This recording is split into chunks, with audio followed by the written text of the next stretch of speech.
ಸ್ವಾಮಿ ಕೊಲೆ ಕೇಸ್ನಲ್ಲಿ ದರ್ಶನ್ ಜೈಲು ಸೇರಿ ಬಂದಿತ್ತು. ವಿಜಯಲಕ್ಷ್ಮಿ ಮೇಲಿಂದ ಮೇಲೆ ಟೆಂಪಲ್ ರನ್ ಮಾಡ್ತಿದ್ದಾರೆ. ಇವತ್ತು ಅಣ್ಣಮ್ಮ ದೇವಿಯ ಸನ್ನಿಧಿಗೆ ಹೋಗಿ ವಿಶೇಷ ಹರಕೆಯನ್ನ ತೀರಿಸಿ ಬಂದಿದ್ದಾರೆ. ಊರೇ ಕೈ ಬಿಟ್ರು ಊರು ಕಾಯೋ ಭಗವಂತ ಕೈ ಬಿಡಲ್ಲ ಅಂತಾರೆ. ಈ ಮಾತು 100ಕ್ಕೆ 100 ಸತ್ಯ. ಅದರಲ್ಲೂ ದರ್ಶನ್ ವಿಷಯದಲ್ಲಿ ಇದು ಮತ್ತೆ ಪ್ರೂವ್ ಆಗಿದೆ. ಯಾಕೆಂದ್ರೆ ರೇಣುಕಾಸ್ವಾಮಿ ಕೊಲೆ ಕೇಸ್ನಲ್ಲಿ ದರ್ಶನ್ ಜೈಲು ಸೇರಿದ್ದು ಅಲ್ಲಿಂದಲೇ ಗ್ರಹಚಾರ ಅನ್ನೋದು ಕೊಲೆಗೆಟ್ಟು ಹೋಗಿತ್ತು.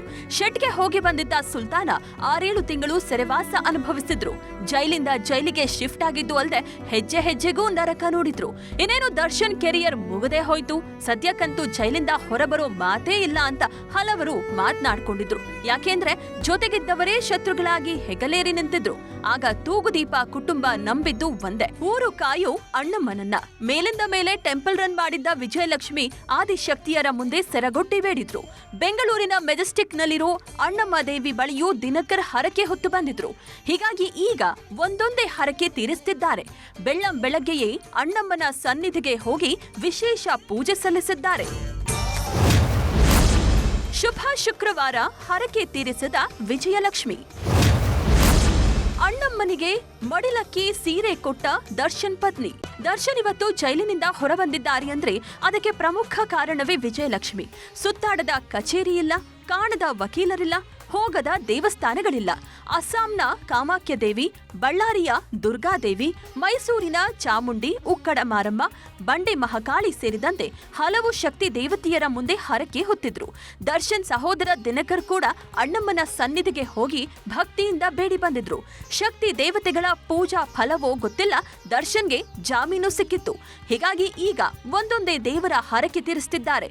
ದಿನಕರ್ ಹೊತ್ತಿದ್ದ ಹರಕೆಯನ್ನ ವಿಜಯಲಕ್ಷ್ಮಿ ತೀರಿಸಿದ್ದಾರೆ. ಶುಕ್ರವಾರದ ಬೆಳ್ಳಂಬೆಳಗ್ಗೆಯೇ ಅಣ್ಣಮ್ಮ ದೇವಸ್ಥಾನಕ್ಕೆ ಭೇಟಿ ನೀಡಿ ಮಡಿಲಕ್ಕಿ ಮತ್ತು ಸೀರೆ ಅರ್ಪಿಸಿ ಹರಕೆ ತೀರಿಸಿದ್ದಾರೆ.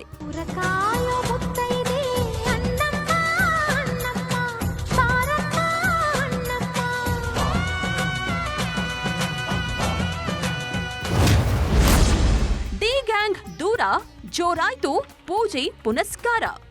ದರ್ಶನ್ ಜೈಲಿಗೆ ಹೋಗಿ ಬಂದಿದ್ದು ಕಂಪ್ಲೀಟ್ ಆಗಿ ಬದಲಾದಂತೆ ಕಾಣ್ತಾ ಇದೆ. ಹಿಂದೆ ದರ್ಶನ್ ಜೊತೆಗಿದ್ದವರಿಗೆಲ್ಲ ವಿಜಯಲಕ್ಷ್ಮಿ ಗೇಟ್ ಪಾಸ್ ಕೊಟ್ಟಿದ್ದಾರೆ. ಈಗೇನಿದ್ರು ತೂಗುದೀಪ ಕುಟುಂಬ ಬಿಟ್ರೆ ದರ್ಶನ್ ಸುತ್ತಮುತ್ತ ಯಾರೊಬ್ರೂ ಕೂಡ ಸುಳಿಯೋದಕ್ಕೆ ಆಗ್ತಿಲ್ಲ. ದರ್ಶನ್ ಜೊತೆ ದೋಸ್ತಿ ಆಗ್ಬೇಕು ಅಂದ್ರೆ ವಿಜಯಲಕ್ಷ್ಮಿಯ ಅಷ್ಟ ದಿಗ್ಬಂಧನವನ್ನೇ ದಾಟಿ ಬರಬೇಕು. ಜೈ ಅನ್ನೋರೆಲ್ಲ ದೂರ ಇಟ್ಟಿರೋ ದರ್ಶನ್ ಮೇಲಿಂದ ಮೇಲೆ ದೇವರ ಮೊರೆ ಹೋಗ್ತಿದ್ದಾರೆ.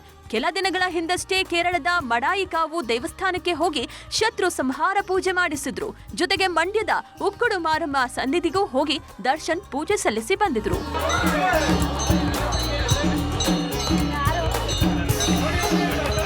ಒಟ್ನಲ್ಲಿ ಮೇಲಿಂದ ಮೇಲೆ ಟೆಂಪಲ್ ರನ್ ಮಾಡ್ತಾ ಇರೋ ದರ್ಶನ್ ಮಾಡಿದ ಪಾಪಕ್ಕೆ ಪ್ರಾಯಶ್ಚಿತ ಮಾಡ್ಕೊಳ್ತಿದ್ದಾರೋ ಏನೋ ಗೊತ್ತಿಲ್ಲ.